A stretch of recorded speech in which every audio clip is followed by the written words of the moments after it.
आज तुमने उन्हें निराश नहीं किया। असल में तुमने उन्हें उसी दिन निराश कर दिया था जिस दिन तुमने वो इंसान बनना छोड़ दिया था जो उन्होंने अपने दिमाग में तुम्हारे लिए सोच रखा था। और सबसे दुख की बात, तब से लेकर आज तक तुम सिर्फ खुद होने के लिए माफी मांगते आ रहे हो। क्या तुम्हारे साथ भी ऐसा होता है? जब तुम कोई बड़ी उपलब्धि हासिल करते हो, अच्छे नंबर आते हैं, नौकरी मिलती है, बिजनेस बढ़ता है, लेकिन सबसे पहला ख्याल खुशी का नहीं आता। सबसे पहला ख्याल आता है, क्या ये उनके लिए काफी होगा? तुम आगे बढ़ते हो, लेकिन दिमाग के किसी कोने में एक आवाज हमेशा चलती रहती है। एक धीमी सी आवाज जो बहुत हद तक उन लोगों जैसी लगती है जिन्होंने तुम्हें बड़ा किया, और वो कहती है, अभी इतना भी कुछ खास नहीं किया। तुम घर पर बैठे हो, परिवार तुमसे तुम्हारी जिंदगी के बारे में पूछता है, और तुम जवाब देने से पहले सोचते हो, बहुत सोचते हो, कौन सी बात बतानी है, कौन सी छुपानी है। अपने ही जीवन का एडिटेड वर्जन दिखाते हो, क्योंकि तुमने बचपन में ही सीख लिया था कि तुम्हारी कुछ बातें उन्हें पसंद नहीं आती। इसलिए तुमने अपने असली हिस्सों को छुपाना शुरू कर दिया, और तब से तुम खुद का एक छोटा सा वर्जन बनकर जी रहे हो। मनोविज्ञान में इसे एक तरह की शर्तों वाली मोहब्बत का डर कहा जाता है। इसका मतलब ये नहीं कि तुम्हारे परिवार ने तुमसे प्यार नहीं किया, मतलब सिर्फ इतना है कि कहीं ना कहीं तुम्हारे दिमाग ने एक संदेश पकड़ लिया कि प्यार की भी कुछ शर्तें हैं। अच्छे नंबर लाओ, सही करियर चुनो, लोग क्या कहेंगे इसका ध्यान रखो, ऐसे बनो कि परिवार को तुम पर गर्व हो। और तुम्हारे दिमाग ने, जो सिर्फ तुम्हें सुरक्षित रखना चाहता था, एक फैसला लिया। उसने तुम्हारी कीमत को उनकी मंजूरी से जोड़ दिया। ये कमजोरी नहीं है, ये सर्वाइवल था। एक बच्चा अपने परिवार के बिना नहीं रह सकता, इसलिए अगर प्यार पाने के लिए कोई खास किरदार निभाना पड़े तो बच्चा वही करता है। अगर छोटा होना पड़े तो छोटा हो जाता है। अगर अपनी इच्छाओं को दबाना पड़े तो चुप रहना सीख जाता है।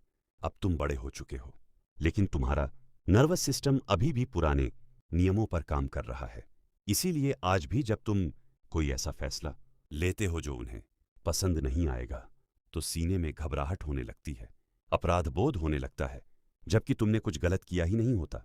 मनोविज्ञान में एक और शब्द है, इनविजिबल ऑडियंस, यानी ऐसा महसूस होना कि कोई हमेशा तुम्हें देख रहा है, तुम्हें जज कर रहा है, भले ही तुम बिल्कुल अकेले क्यों ना हो। और जिन लोगों ने परिवार की बहुत भारी उम्मीदों के बीच बचपन बिताया है, उस इनविजिबल ऑडियंस का एक चेहरा होता है, उनके परिवार का चेहरा, और वो उनके साथ हर जगह जाता है।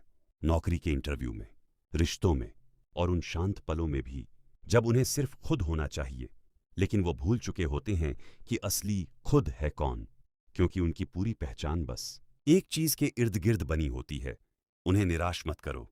सबसे भारी चीज उम्मीदें नहीं है, सबसे भारी चीज है वफादारी, क्योंकि तुम उनसे प्यार करते हो। यही सबसे बड़ा जाल है। तुम किसी अजनबी से नहीं लड़ रहे, तुम उन्हीं लोगों से उलझे हुए हो जिन्होंने तुम्हें पाला, बीमार होने पर तुम्हारे पास बैठे, अपने तरीके से तुम्हारे लिए अच्छा ही चाहा। इसलिए तुम्हारे अंदर दो भावनाएं एक साथ रहती हैं, नाराजगी और उस नाराजगी के लिए अपराध बोध, और ये दोनों मिलकर इंसान को अंदर से तोड़ देती हैं। तुम गुस्सा नहीं हो सकते क्योंकि उनका इरादा बुरा नहीं था, लेकिन तुम आजाद भी नहीं हो सकते क्योंकि उनकी आवाज अब तुम्हारे अंदर रहती है। और फिर तुम हर दिन वही बोझ उठाते रहते हो, ऐसे फैसले लेते हो जो शायद तुम्हारे अपने नहीं हैं, ऐसे रास्तों से बचते हो जो तुम्हें सच में खुश कर सकते थे, सिर्फ इसलिए क्योंकि तुम्हें पहले से ही उनके निराश चेहरे का डर होता है। और सच ये है, कुछ लोग पूरी जिंदगी इसी चक्र में फंसे रहते हैं।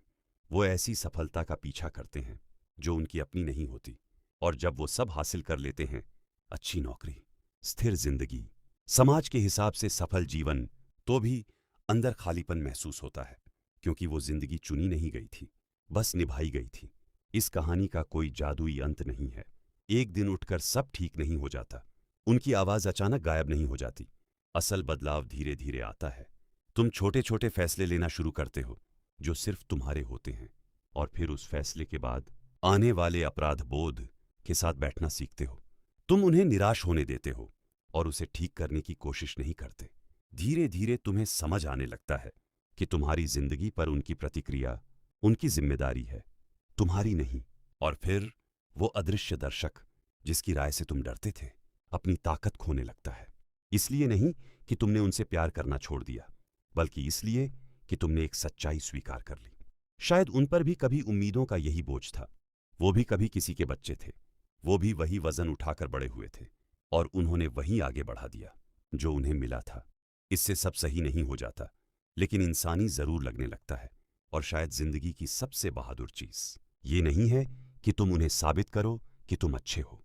शायद सबसे बहादुर चीज ये है कि तुम वो इंसान बनो जिसकी उन्होंने कभी उम्मीद नहीं की थी, और फिर भी खुद पर गर्व कर सको।